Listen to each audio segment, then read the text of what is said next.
Hello, thank you for listening to another episode of the Pappy Awards. This week, to kind of set the stage, to set the framework of this episode, we're talking about the Best Picture nominees from the 2021 and the 2022 Academy Awards. And Will and I thought it'd be fun to talk about our take on why and how certain films get nominated and why certain films win. But also giving our own personal criteria, our evaluation of what we consider a Best Picture winner and like why, if we were voting, we would vote for a certain film over others. And if you listen to the whole episode, we actually talk ourselves into predicting the 2022 winner way back in February when we recorded this. Enjoy.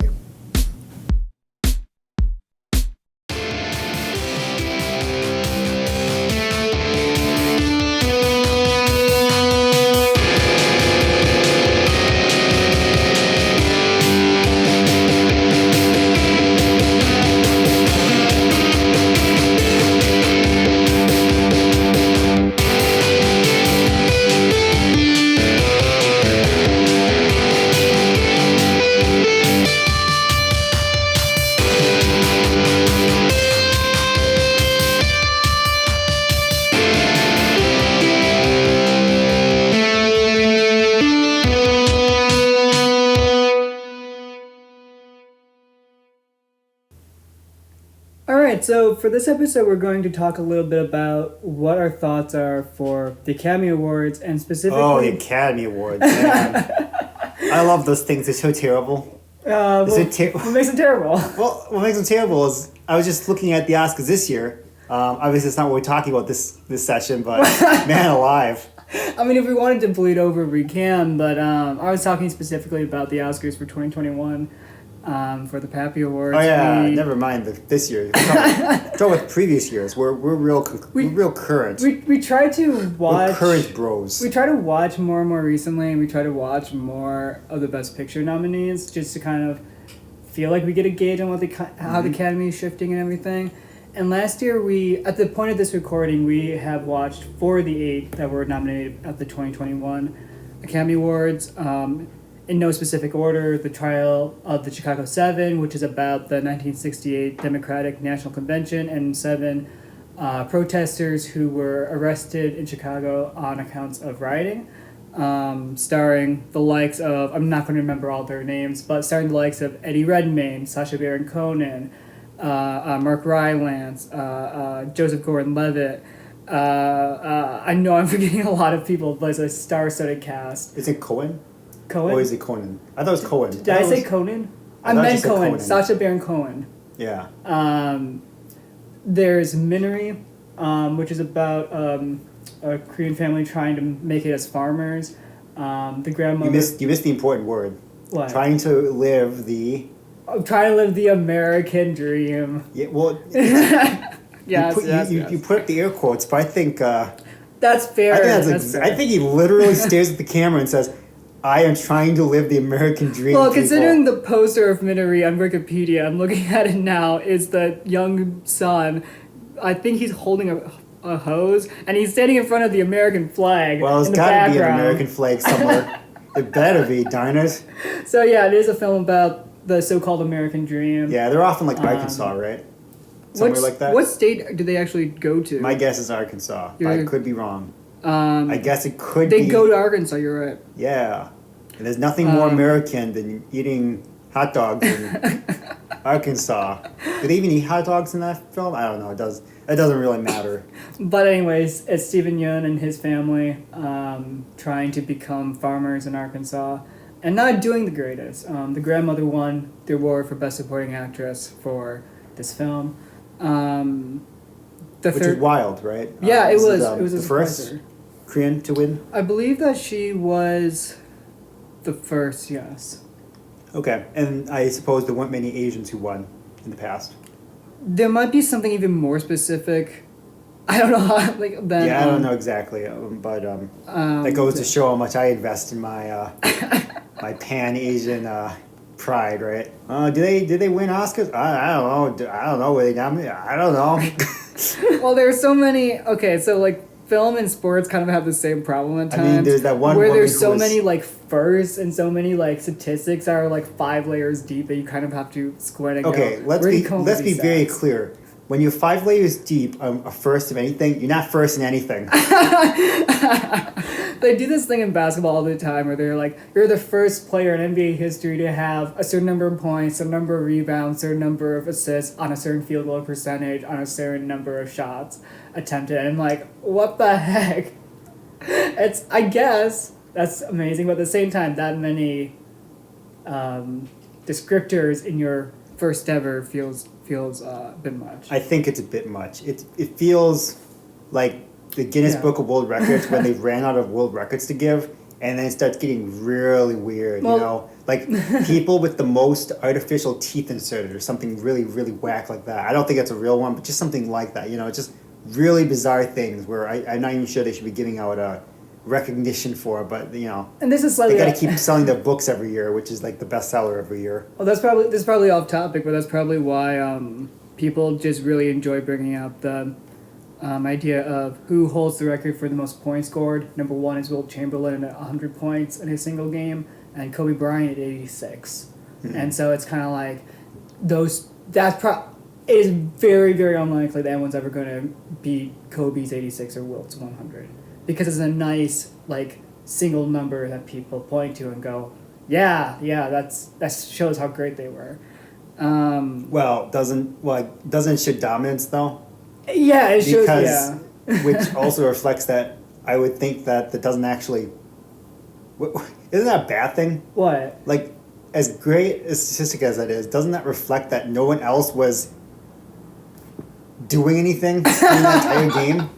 That just spells doom for your team in general. I'm pretty sure they both won. Unless you can keep that up for the entire season. No one's going to average into the- 86 a game. Well, that's my point. Is that this sounds like you were the only one who's able to do such incredible feats, and so you envelop all the other, and so it sounds like the day you're injured, you instantly are knocked out of the playoffs. You're That's done true, for. but there is a thing in sports where at a certain point, you and your teammates realize that you're so close to a certain milestone that they just keep feeding you the ball because they want to see how far you can take it. So like, And that's kind of what happened in Kobe's game, is that they realized, damn, he passed 30 real quick. He passed 40. He passed 50. We're going to see how far he can take this thing. Oh. So that kind of is what happened in Kobe's game. Okay.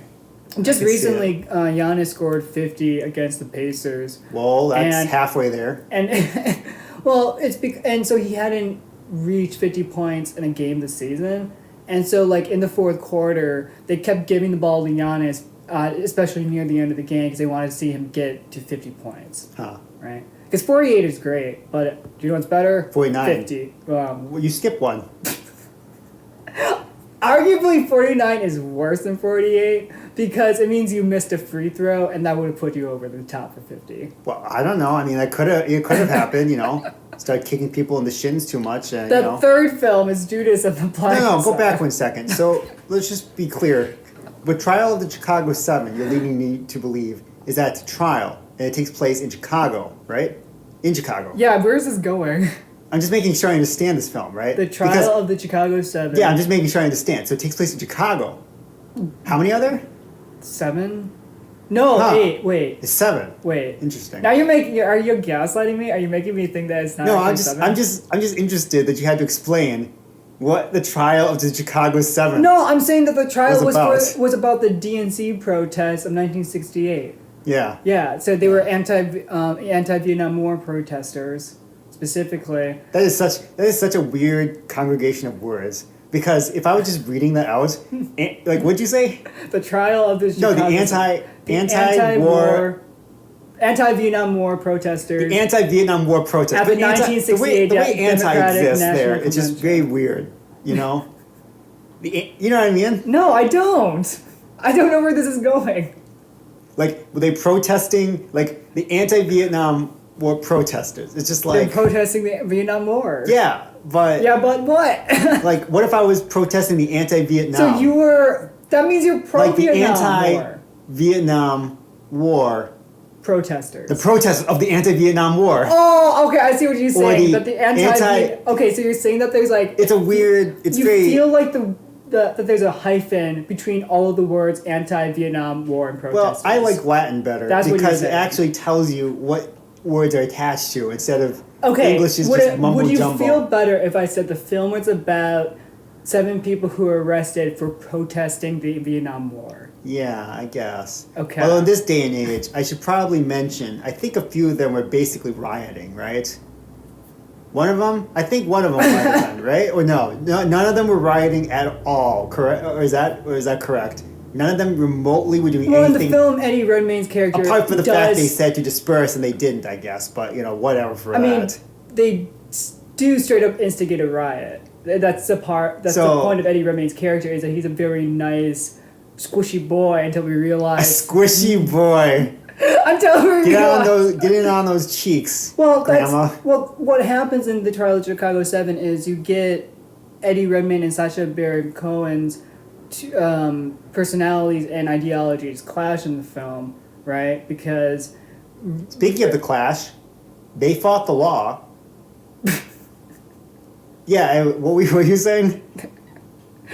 are you saying the law won in this case? Yeah, they did. Isn't that crazy? I don't feel like they won because they kind of When got the law, can I swear in this show? Yes. Well, I don't want to. I feel like people will be listening to this They show. got the moral victory at the end. No. What I'm saying is, of the when the film. law f's up something so bad that you make a movie about it, I don't know how great a victory it is. In the film, Eddie Redmayne's character and Cohen's characters, they clash with each other repeatedly because they have differing views and ideologies on how to, one, get through the trial, but two, what does it mean to be a protester of the anti-Vietnam? Now I understand. A protester of the anti-Vietnam. Sorry, now I understand what you mean. A protester against the Vietnam War. And they want to put Redmayne's character on the witness stand because I think he's going to be the most charismatic, he's going to be the most eloquent. But then they realize he was the one who had the line, if blood is going to flow, then let it flow all over the city. The blood of angry men. Kind of. Which is both completely taken out of context Vietnam and will completely in end at context. last. The war, I mean, not the country. I don't want to destroy the country. I just wanted to destroy the people in charge who are perpetuating this war. And instead they put Cohen on the trial, and then you get Cohen's kind of shining moment in the film. We're doing this very poorly. Our pacing is Who's very this bad. we business? You're the one who went off on this tangent on like. Look, I don't know anything about Giannis. You're the one who's telling me about Giannis. Great guy, but Judas and the Black Messiah is the third film we watched in the 2021 Oscar run. Directed by Shaka King, starring Daniel Kaluuya and Keith Stanfield and Jesse Plemons. It's based on the true story of how the FBI put a mole in the Black Panther Party and then later used that mole to murder Fred Hampton. That one was right up there, if I remember correctly. Last year, people thought that Judas and Black Messiah had a decent shot at winning. I think so. Because the other two Yeah. that we talked about, Minery and Trial of Chicago 7, were kind of on the lower ring. I think so. But in my mind, it was Judas and the Black Messiah, and then the other film that we watched that did win Best Picture, which is Nomadland, directed by Chloe Zhao, starring Frances McDormand, as what would you call her? A nomad, literally. Yeah, and she kind of exists in a land, I guess named after her collective. I hate you so much. So what we're doing right now, just to be very clear. No, hold on. I want to Okay. explain what's Okay, going on. you we're explain it like then. 20 minutes into this thing, and we need to explain what's happening. So we only watched half the Best Picture nominees, so we can't even address what's our favorite Best Picture film. So what's going on is we watched half. We're going to tell you what our favorite Best Picture film was when we watched. Then at some later point in the deep, deep future, possibly our deathbed, instead of telling people that we love them and stuff, we're gonna say the best picture was. So we're going to at some point later watch the other half of the films and then see if we knock off the current winner of the current half that we watched. That made sense. Yes. Yeah. And So like on top a protester of, of a protester. I think we're approaching Antifa is what I'm trying to get at. Holy shit. I think when you protest a protester, you're a counter-protester. You're a I don't know. I just think English is a weird language sometimes. counter positive. But I know exactly what you meant because there could be no misunderstanding. Because I don't. Were there people really standing around with like boards saying, "Boo you anti-Vietnam protesters, go home"? And they're like, "Who are you?" Well, we openly support the war, and they said the legions of thousands standing in the street, pointing at the anti-Vietnam. I mean, I don't think there were. We are heading into very dangerous territory considering the current climate we're living in right now. I don't think those kind of people. Well, were there? I mean, there's certainly people who supported the war. I know that. Well, but I'm telling you right now, there were people who, like, it, in the same way that there were like both anti-vaxxers who were. What are you talking about anti-vaccination for, man? What I'm I'm in a friendly conversation about history. In the same way that there are anti-vaxxers who were protesting mandates, and then you'd have people on the opposite street who were pro-vaccination and like shouting at the anti-vaxxers, and then opposite there were sometimes like not pro-vaccine like rallies, but there are people who would be like. Okay, it's like yelling at the people. Like, you'd have a group of people who were planned at the anti-vaxxer rally there, and then you'd have the people who saw that there was a rally, shouting at the people for being anti-vaxxers. Then you'd have other anti-vaxxers who noticed that there were people yelling at the people who were anti-vaxxers, and that like started a chain. So yes, I 100% think that in the Vietnam War days there were people who were yelling at like other lots people, of people who were yelling at other don't know. people who were A to B to A. Well, but A and the first A were unrelated. It's just that I don't remember anything like that being documented. I don't remember seeing any like footage like showing like I don't remember anything like that. I guess, of course, it could have been. But I would just think they stayed home and just grumbled. You know, those crazy protesters outside. What do they think they know? What do they think they hope to change, you know? I don't know, you know? I don't. What do you mean you don't know? I don't know why this is the direction that we went here. What do you think these films are about that we watched? I don't know anyone who's protesting nomads. Nomads? People who live a nomadic life. Do you really want to go here? Okay, and I don't, actually. Do you really want to go here? I just wanted to... Alright, we're going to cut this. How about that? Can we start over?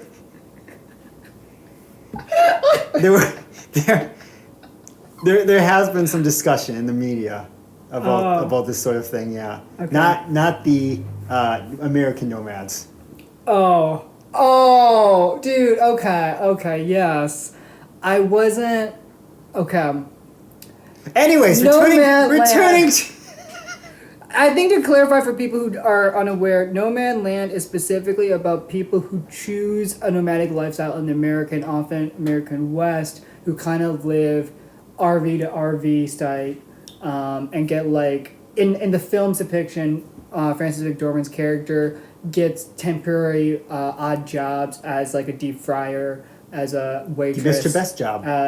As a bathroom attendant, stuff like that, janitor. She's one of the peeps of the Amazon machine. Oh yeah, she works at Amazon factory. Yeah, what does she do? She like moves boxes.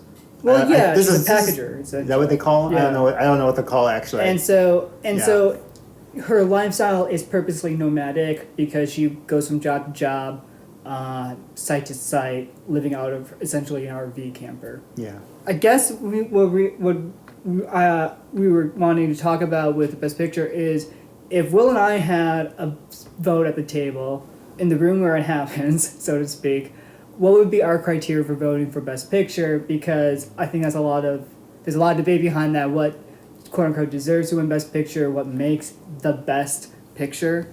And so I wanted to hand it off to you, Will. Do you have any set criteria in mind?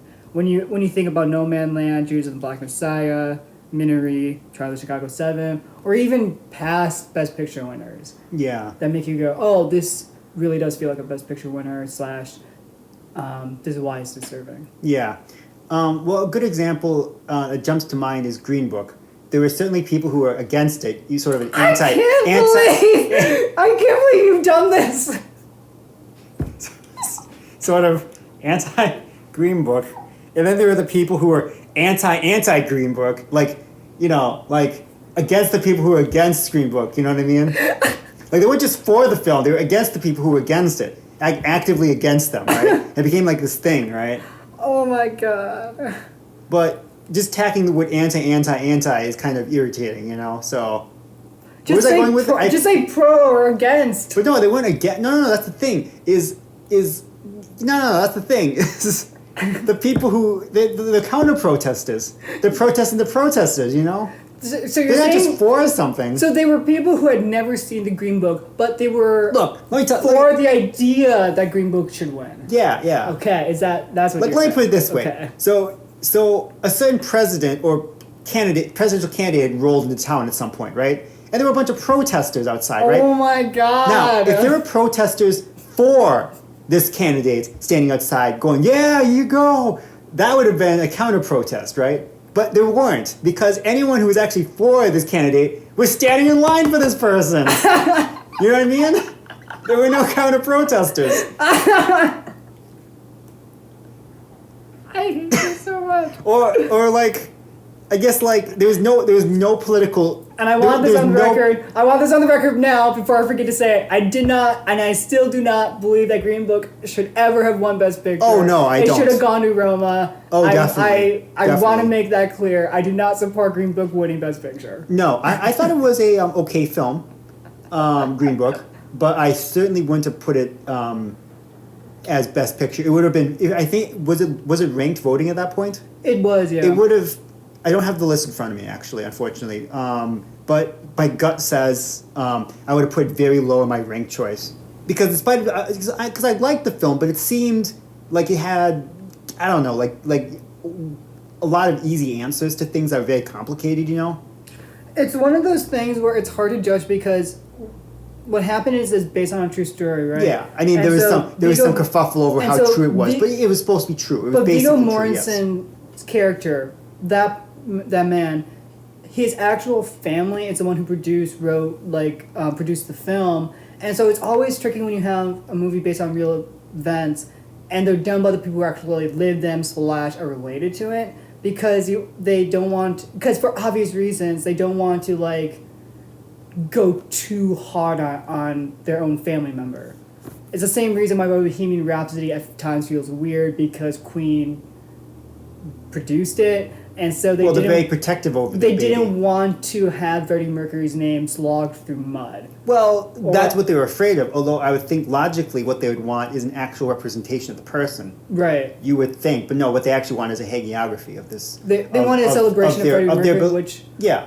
Once I realized that, I think I enjoyed the film more. And but I didn't realize that going into the film. And what's also the problem. Yeah, no, I agree. And what's weird is that if you think if you're the band, right? Yeah. Can you imagine that working with Freddie Mercury was so lovely, so perfect, so free of quarrels that you said, you know what? The perfect representation in film is basically a saint. It's the same reason. Mr. Rogers film, right? Like they didn't vilify him because there was nothing to vilify. He had his hard days, right? But he was never secretly mean or secretly, ripping people down, right? Mm-hmm. But Freddie Mercury, I'm sure he was a great guy all the time, 100%. I'm sure he never had any controversies or difficult things in his life. I'm sure he never had fights with the band. I'm just gonna be real and say that every other Best Picture nominee for me. We're recording. Sound disturbance. So we're just gonna pause. Sorry. We're just pausing. No worries. We'll edit this out. There's gonna be a giant break in the audio feed, so I can see it. And I'll see my most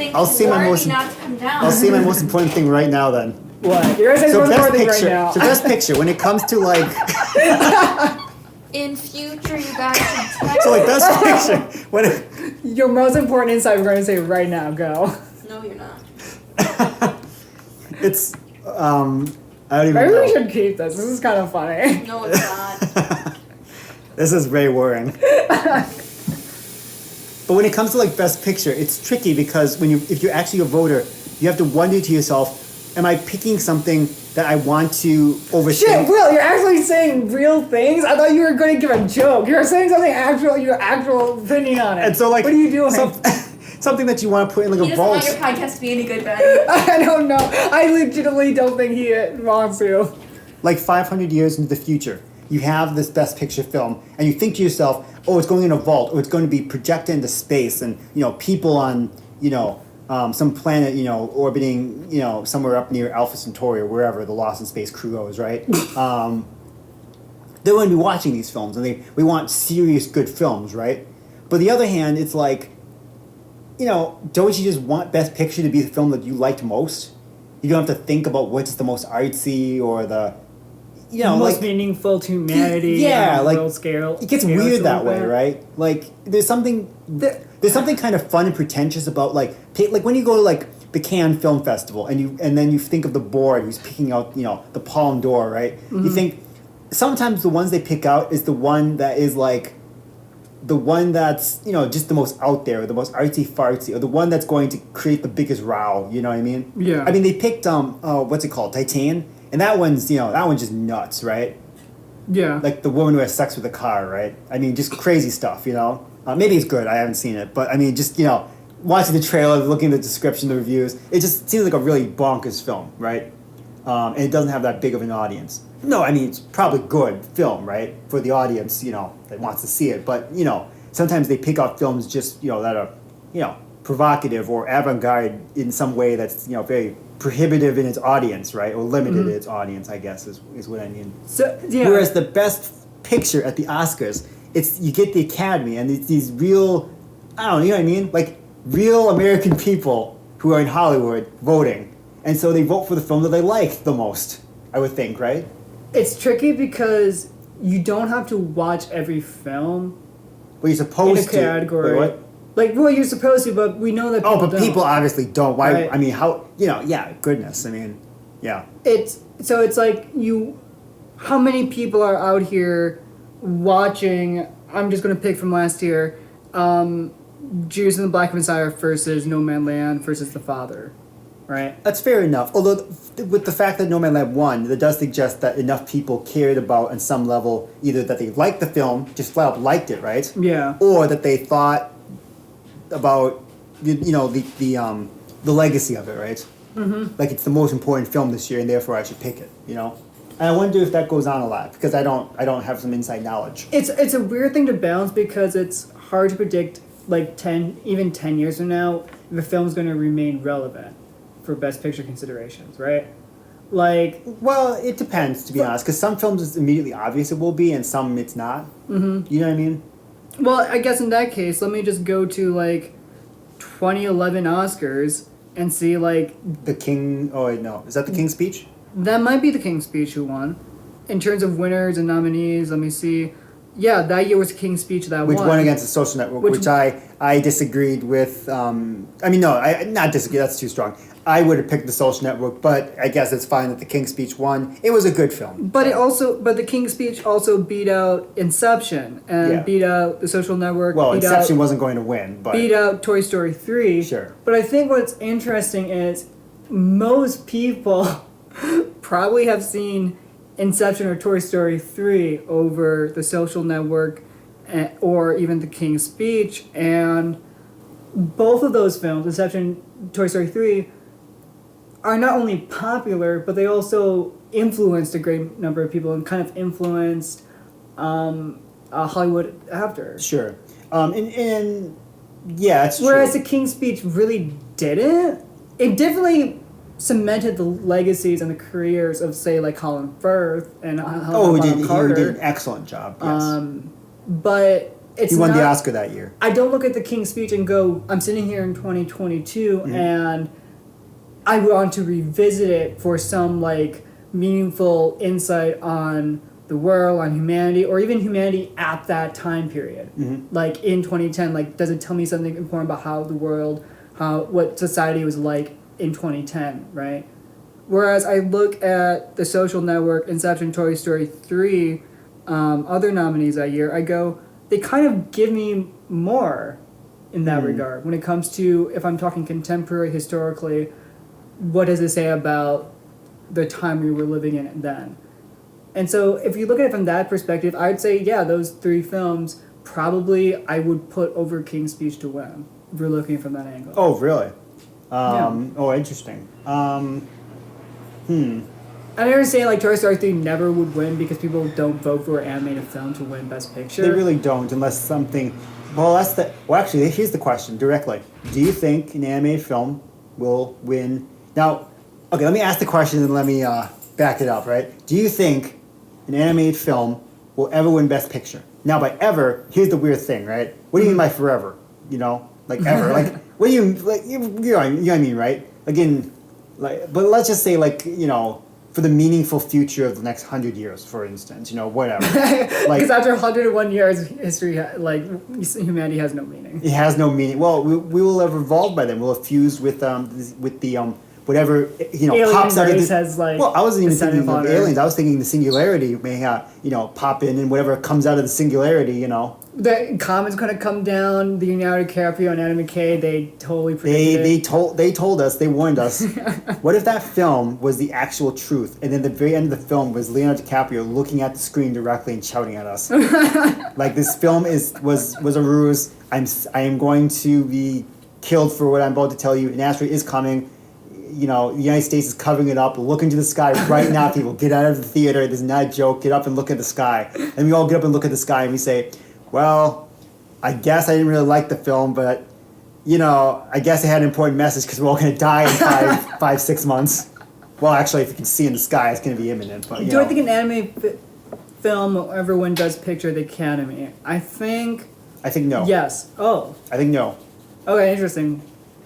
I feel like the onus is on me to say yes and explain why, Yeah. because it's more obvious that it wouldn't. It's obvious because it wouldn't, and I'll give you very briefly why I think it won't. In the basic future of like 100 or 200 or whatever years. Well, 200, who knows, actually. I don't even know. Actually, maybe I should even back out of my answer because it sounds less and less good as we go on. Like, because for every, let's say, like 10 years that goes by, but roughly 10, I don't know, I'm, you know, just kind of arbitrarily. For every decade that goes by, it seems less obvious what can and cannot win anything, or can, you know what I mean? And Like, if you said, I'm telling you, like, you know, like so many years ago, if you said, oh, Will, I'm telling you, a Korean film's going to win Best Picture, I'd be like, so it's like in English. No, it's in Korean. Oh, so it's like widely popular. Well, I mean, there's lots of murder, and it's rated R, and it's about class warfare and dumps on the rich. I'd be like, I don't know. I don't think rich Hollywood would dig that. Oh, no, they'll love it. They'll love it. I'd be like, I don't know, man. so you know kind of how A24, the studio company, has kind of built its prestige / reputation on showing the beauty but also the banality of life in existence. Yeah, they certainly stumbled with Charlie Sheen, but ever since that, they really got better at A24. So Yeah. they like to do films like Minari, like After Yang. Yeah. That But they also like the horror films. But you're talking Yeah. about the non-horror? yeah, I'm talking about like the kind of slow-paced type of films A24 likes to put out that are like very naturalistic, taking a family and literally kind of doing almost like a slice of life long form look at them. Okay. But now pair that with A, motion capture technology that we saw in Ready Player One. B, the super realism of Pixar in the past few years. Which is weird, though. And I'm telling you that in the next 20, I'm going to say 20 years, Oh, so this we is are going to a, get... No. This is what. Okay, by saying 20 years, you're actually betting. Yeah, You locked yeah. yourself to a bet. What are you Yeah. going to bet? What I'm going to bet, I'll bet you $20. Your entire portfolio. I want your entire crypto want- portfolio. You want better- my you- IP too? Oh my Yeah, I God. want all of it. I'll tell You you can- all my NFTs. I don't think you have any. Yeah, That's the secret. yeah. That's don't worry. You actually mentioned the word NFT and people boycott you. I mean, did you see World of Warcraft? What's going on? No, I I don't didn't. think I'm allowed to say things like that. Oh no, Yeah, can yeah, I? the current events. I can just talk about it. You can right? talk about it. Oh, okay. So As long as you're not telling insider secrets. whoever owns World of Warcraft, I don't remember who. It doesn't really matter to me. The owners of them they have discussed something having to do with. I have no idea what the news was. I am just raging Oh my about God, the dude. Vegas thing. I'm probably gonna get sued over this. Let me just go to my phone, type in World of Warcraft. Honestly, I think what they were doing is they wanted to NFT. upgrade to a blockchain, and some people were very against it because of the environmental. Well, because I guess principally because it's unnecessary at this stage, or potentially in the future, or in any future stage, depending on the way we progress Web3. But So Vitalik Buterin, who is the co-founder of Ethereum, has suggested via his blog that NFTs should evolve into being soul-bound like items in World of Warcraft. no, it's like the company itself though. Oh, That's what came up on Hasbro TV. owns this company, and this company either made or controls or does something to do with World of Warcraft. Or no, it's not World of Warcraft. I've been denigrating the wrong company. Oh no! my gosh. So I really am getting sued. No, it's Dungeons and Dragons. What are you talking about? Hasbro owns this thing that owns Dungeons and Dragons. That's it. What are you talking I'd like to about? apologize to World of Warcraft. Obviously, Blizzard and whatever hootenannies, la la la la la. Sorry. I just need to type in Hasbro NFT. And I think, well, that's all, folks. We don't have time. That's a half an hour. That was fun. My name is Will, and this is... No, say right here. Do not. Bye. Get back into your. Get back. No, don't Bye. hop into your private jet. Get back inside the house. Bye. Please don't track me like you do Elon. Bruh. Did you find it? You found it. Yeah, but it's not even worth going into. But I was right? Yeah. It was the blockchain deal, right? Yeah. It denigrates the environment at a faster rate than regular websites, and basically the question is, why on earth would you do that? And it's so yeah, that's Yeah. the 5-second version of actually a little more complicated, but I guess it really does come down to that as far as the If you want the slug line, basically look up. I'm reading this straight up from a website. Hasbro partnered with the worldwide asset exchange blockchain to release its first Power Rangers NFT collection. That is not made up. That is an actual thing that's going on in the world right now. Hey, one of my Disney's Chippendale NFT. One is 3D and one is My Little Pony running around in it. Not the Chippendale you're thinking. The Chip and Dale. Well, I said Disney's Chippendale, didn't I? I mean, Hey. oh, you know what? Here's the Disney thing. might go in directions you never would have dreamed Here's the of thing, though. before. Ready? You know Epcot. The happiest place in the world. Well, So you know for Epcot. adults too. No, they're about to, right? This is what they could do for real. You know Epcot, right? Yeah. What was Epcot supposed to be? A giant golf ball for Tiger Woods. So Epcot stands for... Eternal No, Paradise. okay, I'm going to tell you because you clearly don't know. Even though I've Clouds, told you so many times. outer It stands terrestrial. for... I don't even know what it stands for anymore. Experimental Prototype Community of Tomorrow. If I'm not exactly right, I'm basically right. So basically, it's a town. It was supposed to be a town. Like a future town. There's a 70% chance of the comet hitting the Earth. It's basically 99%, but 70's basically right. Yeah, 70%. 70%. So it's Epcot. Yeah, so basically it's a community. Yes. In other words, to put simply, it's a village. It's a village that Disney controls or owns and actively keeps the cool tech going through. And so people can visit this place and see all the new stuff. It's a showcase. It's a living world showcase. But you live in the houses for real. Okay. Does that make sense? Yes. Okay. So obviously after Walt Disney died, they said, how much money would we lose if we did this? And the answer was a lot. So they're like, how about we turn it into a theme park instead? But guess what they just announced? They're going to do it for real. 60, They're going to do it out in California. Oh, And they're also going to not basically do Epcot at all. woohoo! They're just going to brand it, I guess. They're not even going to build the houses. They're going to lease it out and like disclaim it. So when the inevitable crime happens, they're going to say it didn't happen on Disney's watch. Just sign here, Mr. Smith. You're gonna have your home refinanced with Disney, huh? Yeah, that's disturbingly on point. That's actually really worrying. Okay. I'll do my bit then. Here we go. If we do not stop them here, then it'll truly be a Disney World.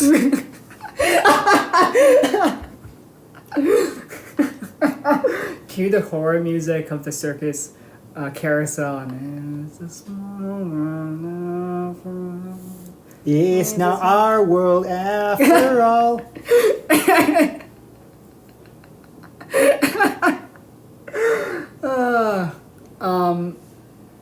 Gosh, I can't even remember what I was saying before this. I was saying that in 20 years' time, an animated film. So you're gonna make a bet of this, right? Yeah, I'm gonna make a bet. I'm gonna bet you $20, $1 for every year that this will. I want your Ben. We've been through this. I want your crypto. Fine, I want your entire portfolio. I'll give you all my crypto, which is worthless. Did you buy one Dogecoin?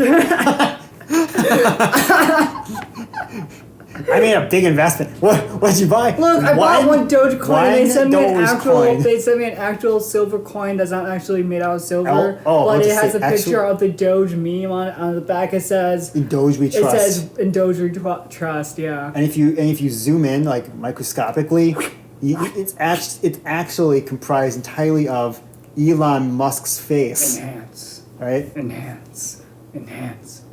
Elon Musk. Yeah, we knew it all along. Harrison Ford knew it all along. What? I was doing Blade Runner. Oh. Enhance. Right? You have to enhance the meme of Doge, and in the pupil of Doge meme, you can see Elon Musk staring back at you. Yes, that's correct. I thought I was gonna see like the stars on the night when What? and it'll come to me in a second. Were you? Oh, Diego? Are you doing? Oh no, What, I've lost his name. What book are you quoting? I'm quoting The Miracle with the Roses. Oh, I apologize. I can't feel Juan Diego. Yeah? No. Yes. Sure. You have no idea what I'm talking I about. don't. All right, moving on then. Clearly, this is very.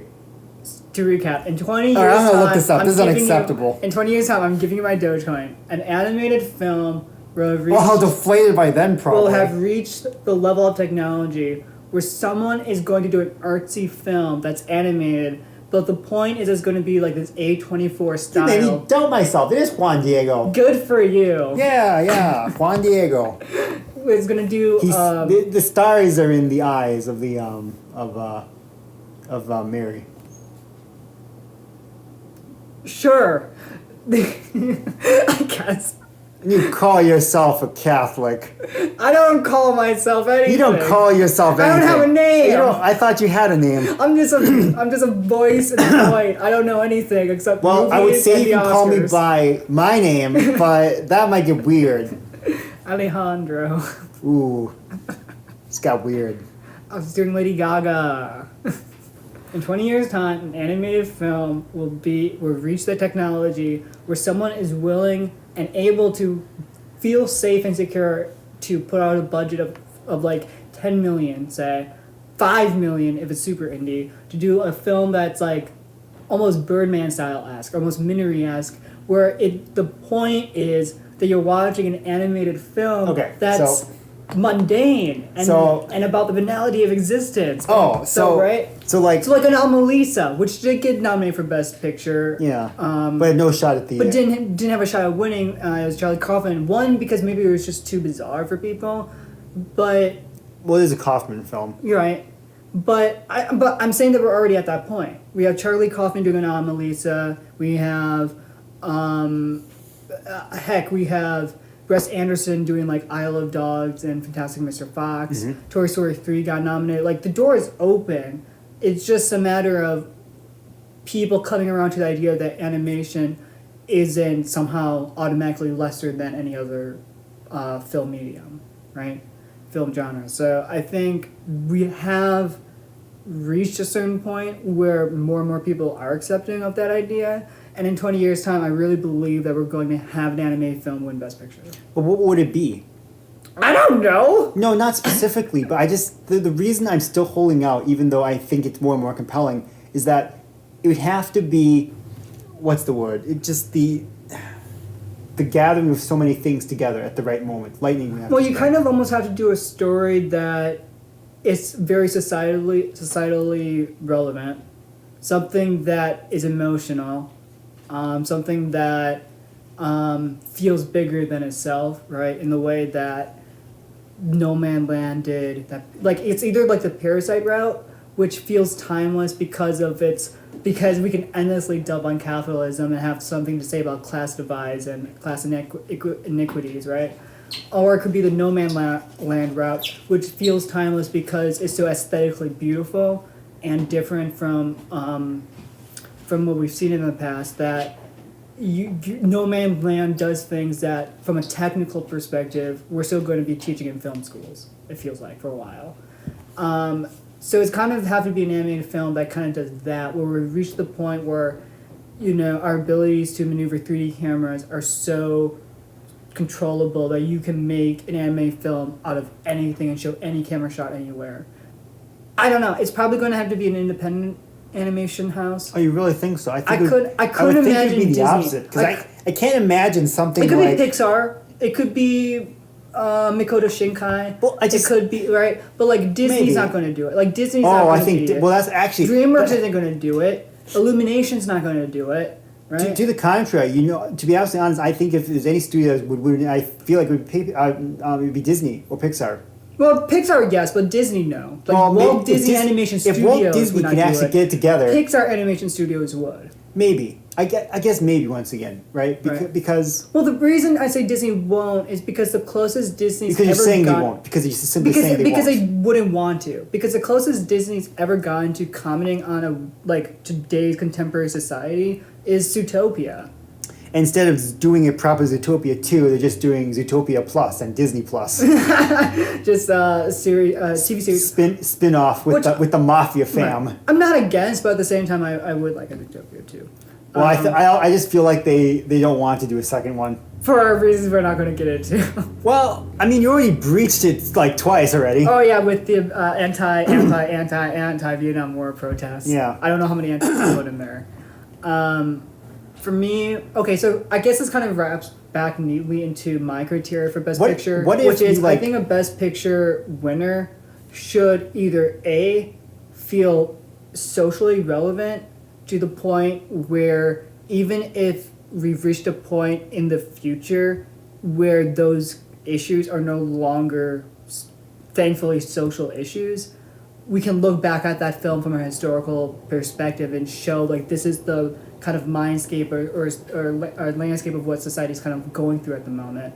Or it's a film that feels timeless because it's talking about an emotional issue, a social issue, a political thing that's just never going to go away, and so therefore is going to have always something insightful to say about the world. Sure. Well, I guess. Well, especially when they deal in something that could Yeah. be seen in a more archetypal sense, or in like it was something more basic that's being said, even beyond what's being obviously said. Yeah. Because some things that are exactly what they are, live and die by how relevant they stay, Right. based on exactly what they are. If you know what I'm saying.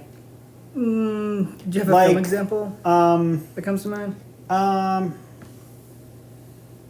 Well, I guess a good example is like Guess Who's Coming to Dinner, Oof, yeah. which it's a good film, but it's also kind of like, okay, so I guess this film's only relevant to people who are still really against, The idea of mingling the interracial races. relationships. Yeah, I guess basically, but otherwise, just like, yeah, I mean, it's a film you can it's a good appreciate historical this- artifact, but I Yeah. don't know. You watch it and it's like you're belaboring the point that we already agree with. It's like, yeah, okay. I mean, okay. I think it's hard to be scandalous, like make a film that is trying to be scandalous in Hollywood. I kind of disagree. Okay. I feel like I think what's happened though is you've reached the ceiling of what's acceptable. So like, well, I guess. Or like when they push like like in like places where you go and work and it's like sad where you like push the ceiling. You go to work and it's like sad. Yeah, I like in know. general, like I I don't know. know, like school. Let's just do school. I don't want to, the places with like the little like I don't know, squares, right? And then you can push the squares when you get on top of the chairs. Oh, you're talking about like ceiling tiles that Yeah. are literally you push one up and you go. Yeah, up, like you're climb on being top. chased by a velociraptor, so you climb through the like the Yeah, top. yeah, like yeah, that.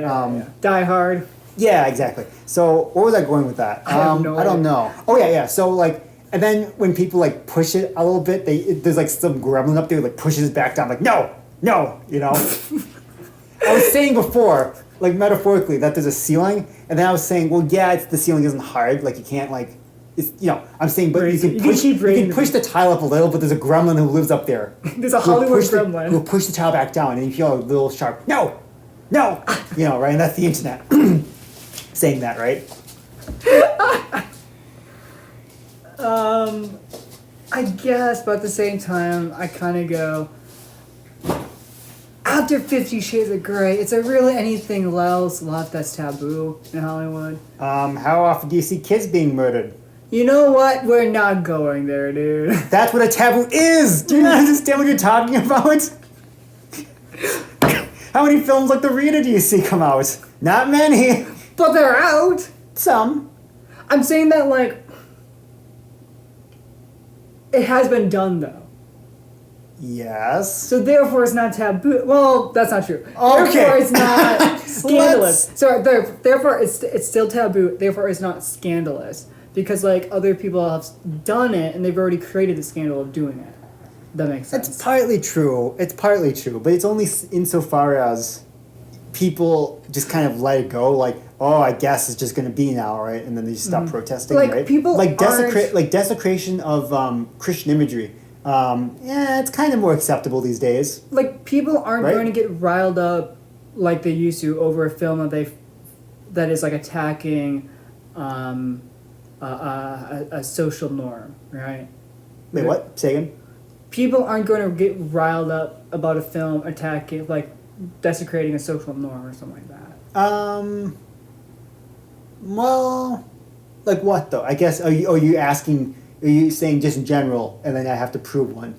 Well, okay. Because historically, okay.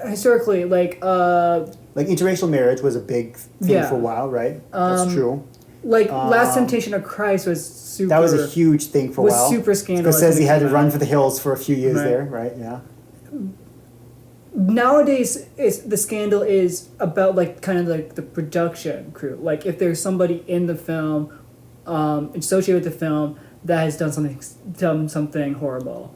Oh, either allegedly or actually. Yeah, right. Correct. So, yes. like, for example, Kenneth Branagh's new film, Death on the Nile, Agatha Christie's mystery. No one's Not his Oscar nominee in Belfast, his other project. like, people are up in arms because of the people in the film, not because of the film itself, right? Because people are upset with Gal Gadot, Letitia Wright, Armie Hammer, right? Oh, Wright's in the film? Yeah. Oh, okay. So, like, people are upset that they're in the film and they're all together. So you kind of have this, like, gathering of all the currently controversial people. just to be clear. They're not all controversial for the same reasons. No, they're all separately. Don't start this train. They're all separately Yes. controversial Completely for reasons. separate, completely unrelated reasons. Yeah. Yeah. Like, people weren't upset that Green Book won. People weren't because of upset that there's a film because of called the film. Hometown on Netflix. People were upset because of the politics surrounding why Green Book won. Yeah, sure. Because it won over Black Klansmen, because it Yes. won over Black Panther, because it won over Roma, because it won over all these very, it won over Vice, won over all these films that say a lot about racial injustice, social injustice, and then you get Green Book, which is like the soft version of Well, going back to Scorsese, though, I will say that Wolf of Wall Street caused a certain amount of pushback it. Okay. for its moral depravity. That's why it got nominated for Best Picture. Well, because of its moral depravity. Well, kind of actually, yes, because it was all in, right? Yeah. But and I think DiCaprio should possibly have won that year. To be honest, I think it was one of his most. I think it was arguably his most all-in with role. all that being said, I guess wrapping back to the 4 films in question. Wait, what? What do we do with taboos? Where do we get? How do we get this far? I don't know. You brought it up. Oh, I don't know where it was going. I was just like following the track, and I realized the track ran out of rails, so we're gonna have to Tobey Maguire this train and put it to our grinding halt. yeah, but it kind of fell off the track still. You reached the point where the public I know. isn't No, going sorry, to I got it. isn't I got going it. to care. I got it. Okay, I got it. what? I know it exactly. The taboo is moral. Yeah. The moral taboo currently is doing something that is considered immoral. Sorry, no, not doing something. Isn't that that's the definition of taboo? No. What are you talking about? No. I misspoke. Siding morally with the person, the immoral person, Siding with the immoral person. like hanging out on their shoulder. So, like, if The Dark Knight was about how the Joker wants to watch the world burn, and the end of the film, the message is, oh yeah, the Joker is absolutely 100% right. I mean, actually, it kind of is the message, maybe, question mark, but I don't know. I kind of wonder after watching that one. It was, So I guess I don't understand what your point is then. well, actually, I'm not sure. Because what is No Country for Old Men? What is There Will Be Blood? What is... That's saying that there's something morally dark about the world. I'm speaking about like a film like Elephant, where you follow around the school shooter, and then you say, "What's the moral of the film?" And you say, "I don't know, but it seems weird to watch." And you say that's not a film anyone's ever going to make again. Why? Well, because no one liked watching it. Well, Because they felt morally queasy about the implications, and obviously the film was blamed for thereafter of some people saying, "Oh, I watched the film and I became inspired by this killer," right? And then then there was the whole murder controversy. I think it won the Palme d'Or actually. Well, proving that point, right? But like in other words, it's the moral outlook. If it isn't steered in a certain direction, I think American audiences have a very visceral reaction against it. For instance, watching Jordan Belfort, do all sorts of terrible, terrible things, right? I mean, he's doing all sorts of drugs. He's committing sexual assault. Who's Jordan Belfort? He's the main character. He's the Wolf of Wall Street. He's the Wolf. I wanted to clarify that I knew, but you didn't make that connection. Yeah, I mean, he's people around him are committing violent crime. I think. Well, sort of. I mean, there's one who's basically a thug, and it's thuggish activity, I guess. Is what I'd say, right? Just it's crazy stuff that goes on, right? But it's kind of like, but the point of the film is like, but didn't it feel good to do all these terrible, sinful things, these evil things? Because it doesn't just feel good to be bad and to be greedy and horrible. Doesn't it feel great? Don't you feel culpable? And then at the end of the film, you're like, yeah, I kind of do, right? So you kind of go, oh yeah, it's great that he got his comeuppance, but it's also like, well, I don't know, did he? Plus, didn't you enjoy the film you watched? No, but yes. So does that mean for your criteria for like a Best Picture winner or nominee that like having something taboo or something like biting at a society is kind of important to you? Is that something that you're looking for in a Best Picture? Well, not necessarily. Because you mentioned like Wolf of Wall Street, right? You mentioned how like all the 4 films that we watched in 2021 are like protest films, and so they are not necessarily taboo, but they are like taboo in the sense of they're talking about things that we don't like talking about in society. Well, most of these films are going against some kind of system. Yeah. That either they're being, meanly they're not really protesting actively against it, but they're certainly frustrated by it, right? Right. But a lot of the other films, it's not necessarily, once again, a literal protest, but there's some sense of that there's something going physically, insidiously against them, right? Or so destructive for you that is best for you to reject it. And that feels like a modern concept, like a modern shift for Best Picture nominees, where even like a decade ago, like we said, The King's Speech won. It's not a protest film. It's a very lovely biopic of someone who overcame a personal problem that kind of represented, for the moment, World War II, something larger than himself, right? As the King of England. Yes, overcoming his speech impediment. But I can't imagine The King's Speech winning now because of the type of films that have been nominated within the past few years, right? Moonlight winning, Parasite winning, Nomadland winning. These are films that rage against the machine. Yeah, it's saying that there's something inherently wrong about the King's Speech is the machine. Maybe I have a rebel in me, and maybe that's why that tiny rebel in me is like, oh, I gravitate towards films that are like fight the machine, fight the power, fight the systems that be, which is why like I'm also with you where I kind of like The Social Network winning more than The King's Speech back in 2011. Yeah, I think once again it's not as much. Well, of course, the irony of The Social Network is it's not fighting the machine; it is the machine. It fights itself up to the ceiling. It's a machine fighting itself, but still somehow winning, but losing at the same time. Yeah, kind of, right? It's how do you become less alone by building a machine that makes everyone connected? How does it feel to be more connected? It makes you feel more lonely than ever, and it makes people fight each other for the money. That's the paradox of humanity, I guess. I suppose so, right? I think the slug line was like, you don't, what was it? You don't get to 500 million friends without making a few enemies. I think Oh, was the, yeah. Was the line they used in the posters. I remember that. Something like that. I guess for me, if I was a voter for Best Picture, I would. My number one thing I would take into consideration is how useful this is to society now versus, how useful, how relevant is this to so you society are right still now? thinking in the terms of society, though, once again, right? Yeah.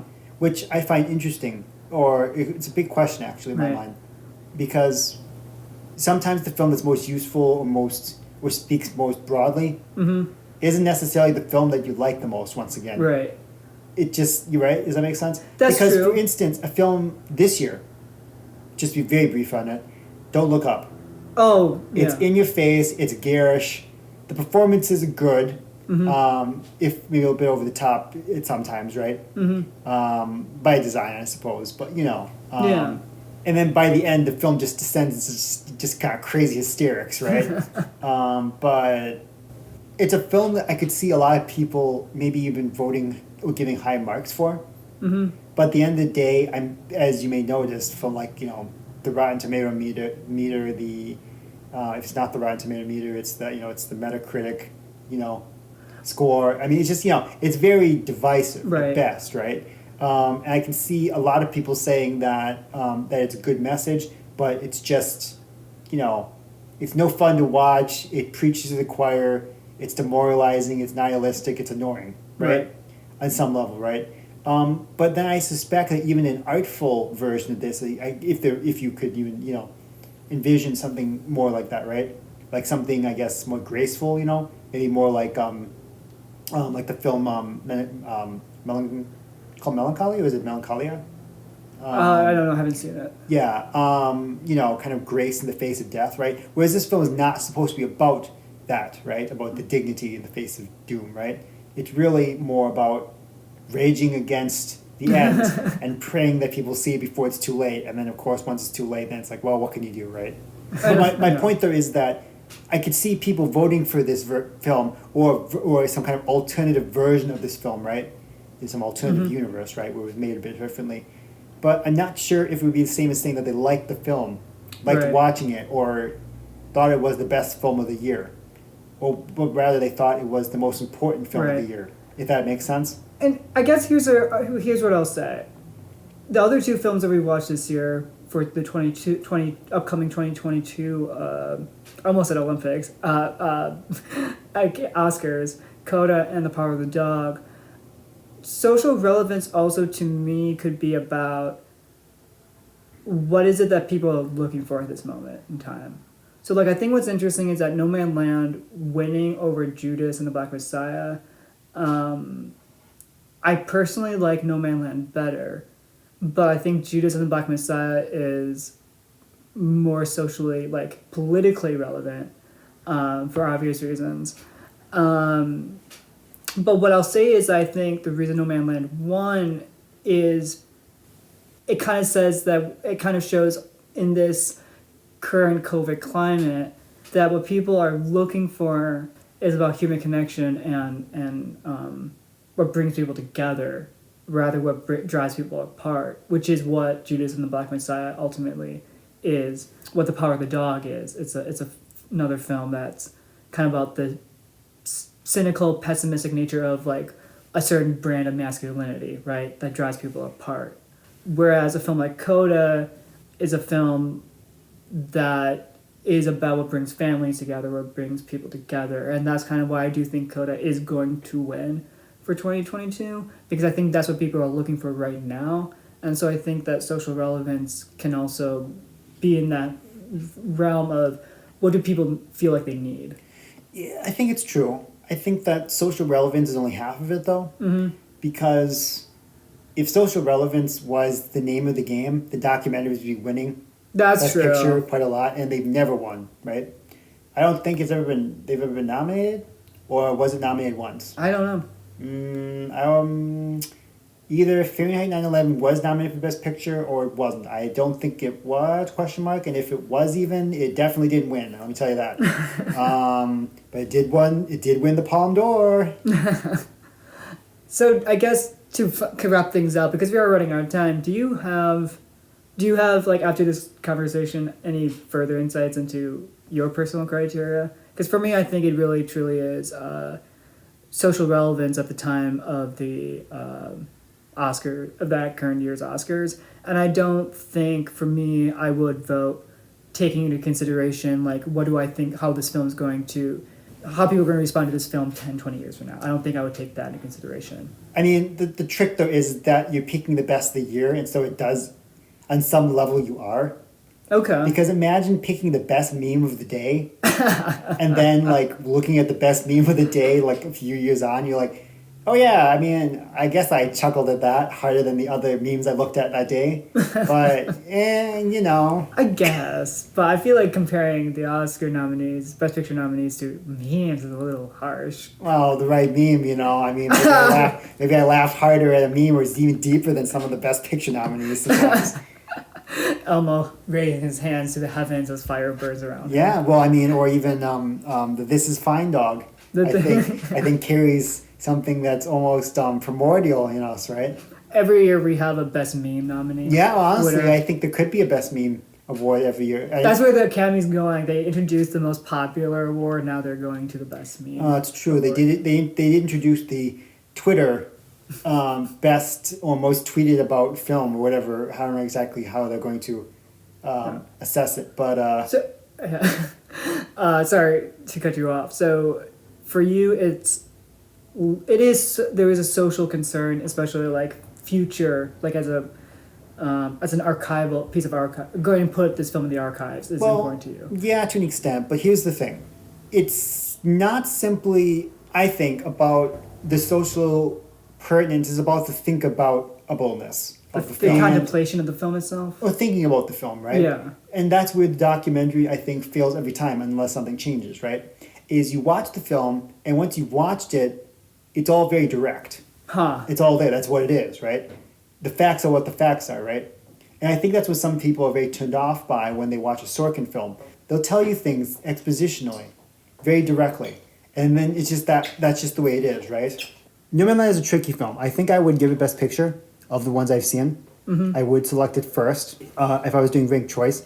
But it is a chilly film in many ways, right? It's kind of a film that holds you at a distance, right? Mm-hmm. Partly it's to create this sort of documentarian feeling, right? Yes. But one thing that it is kind of interesting that it resists is explaining things directly. All it does is set you down and fill you with this kind of feeling or mood about the way these people live. And so the idea that people leave and they just kind of disappear for years on end or months on end, depending, maybe you never see them again ever, right? That's just the way of it, right? Is expressed in these kind of, beautiful scenes of these kind of, people just hitching up and leaving, right? And then you see the dust kick up as they, trail on to the distance of the, the great dusk of the dawn. I liked the film, and I didn't love the film, but I liked it a great deal, and I respect it for many things, and it's think-aboutable in many ways. And I guess that's what makes it the best picture, is that it feels important to me, and it feels like it can be thought about. Some of the other films, while very good, it's kind of extremely direct, right? All you can do is be like, yeah, so that's the film, and this is some more facts about this real person that happened, right? And that, you can just kind of go in that direction, but artistically, it feels very direct. Once again, the other films, right? Mm-hmm. It doesn't pull some kind of rug out from under you, like or mess with you, like The Big Short does, or like A Beautiful Mind does, right? It doesn't have some sort of extra thing that drives it into being some sort of greater piece of art. It becomes, when it's on its own terms, just a very good film that's very direct. It was just very good as opposed to great. Oh, okay. Yes. And maybe that's a different discussion because I say it is a great film. Well, I'm not gonna. How many times can you keep watching it, or is this one of those? I would only watch it once, but I still love it. No, I would watch Nomadland again, definitely. I mean, I guess I would, but I'm not sure. No, when I say rewatch it, Bill, like for me, when I say I would rewatch it, I would rewatch it because I want to watch it. Oh. Like I would watch Schindler's List again, but probably it would be from an academic standpoint of like trying to. Oh, like, you got this think about backwards. It. I wouldn't want to rewatch Schindler's No, List. I'd rather watch Schindler's List Oh my gosh, we can debate that at a different. rather point. than Nomadland. Nomadland, she's just kind of staring and walking around and That's so hanging mean. out. Well, no, I mean, Okay, that's not true. no, but I mean, it's But this is my point. It's a documentary sort of film, right? The cameras are following her around, you know, so nothing crazy, cool, or shenanigans for the cinematography is going on, you know. But that's what makes it interesting, I think. It's what makes it interesting in its own right, yes. And that's what makes it. But I think don't for have- me, But I don't have to watch it over and over again to go, oh wow. I just more like, yeah, that's nice. Well, I think it's aesthetically beautiful. I think to watch. I think it is, yes. And so that's kind of why I would want to rewatch it because I. Well, I can certainly enjoy rewatch that. it. I certainly liked it, but the artistry Yeah. is purposely tamped down, and it makes great use of sunsets and tempered Landscapes. expressions, kind of cryptic tempered expressions from people, right? And then the fact that many of these people are literally the real deal, right, right in front of us, right? So it's doing a very particular artistic expression, which I think is probably one of the fullest expressions of what they could have achieved, and therefore the best picture of the lot. But if I was asked would I keep watching this film over and over again, I would think very quickly no, I wouldn't. Would I show it in like a film class to study to the T, down to the bits? I would think probably not, to be honest. Oh, interesting. As a piece that kind of melds the new age, documentary stuff, absolutely, of course, for that particular purpose. But generally, no, I'd rather watch Schindler's List for its overabundance of tricks, Oof. I think we should. cinematic tricks, We could. not other kind of tricks. I mean, it's pretty blunt in those respects. But I mean, but yes, That's fair. I think we can debate that at a different point. But until then, this has been another episode of the Pappy Awards. Thank you for listening. You gonna protest it? You gonna stand outside and protest your own? I'm not protesting my own award ceremony. No. So if someone were, you would protest them, right? I would. So you'd be I would be a protester. You'd be an anti. Tell me, say what would you be? I'd be an anti-protester to my wait. I'd be protesting your protest. So I'd be an anti-you protesting. Yeah, fair enough. Okay.